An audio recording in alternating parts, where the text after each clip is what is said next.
Oh, it's Wednesday, and I'm here. TribLIVE Radio. It's Wednesday, and the WWE Draft is over. Brand extension has officially begun. SmackDown is now live, but Raw still has way more talent to work with. And let's not be shocked. They set it up that way just in the rules with Raw getting more picks. I don't care. I don't care if Raw's another hour. I said this before. If you have an exclusive cruiserweight division, that can help occupy time. Do we really need to, on paper, do we need to already stack the odds against SmackDown? Come on, man. But be as it may, Raw made out better across the board with established talent, talent that's been around for just a couple years, as well as some new faces that want to break through. SmackDown is one extreme or the other, either very established or waiting to break out. So on that note, while on paper Raw has the better depth and resumes overall, SmackDown might accomplish more in terms of creating stars. So basically, Raw won the battle of the draft, but in terms of who's going to turn out more top talent, who's going to turn out and provide more opportunity, SmackDown may have won that war. Time will tell. It certainly does ring of a new era when Seth Rollins, Dean Ambrose, Finn Balor, and AJ Styles get picked in a draft before John Cena or Brock Lesnar.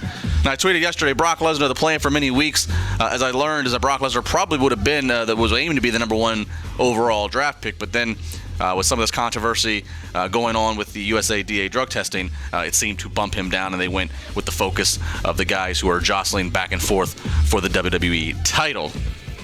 There's been a lot of bitching about the NXT stars who were or weren't drafted, and I'm not surprised because it's impossible to do this kind of draft when you have the third popular surging brand in NXT that, let's face it, most of the vocal fans would just rather watch the entire NXT roster get drafted.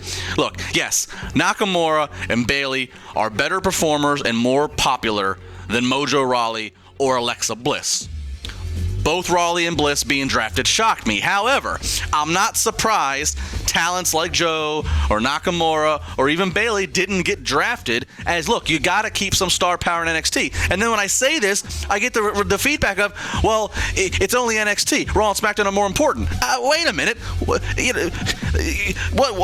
minute ago, you're telling me NXT is the all-holy almighty. Now it's back to just being developmental. Make up your minds. Look, here's the thing with Bayley. Bayley fans, relax. I am going to open your mind with creativity and open your heart with positivity and something to look forward to. Don't get too discouraged, because think about this.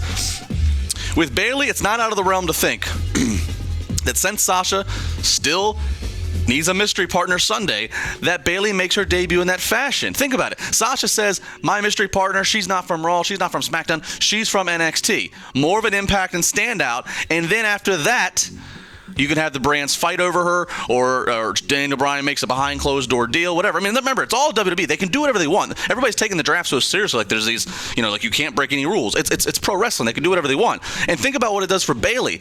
Rather than being drafted with 60 other talents, approximately thereof, Bayley pops up as a mystery partner, and it makes her stand out. It makes her seem more important. And finally, Cesaro, he cut a very real promo after he got drafted, much later than him or anybody else would have wanted for him. You got to feel the frustration. Maybe he's starting to enter a phase of just not giving a damn and doing and saying what he wants until either he's embraced or he's put out of his misery. Maybe he's already there. We got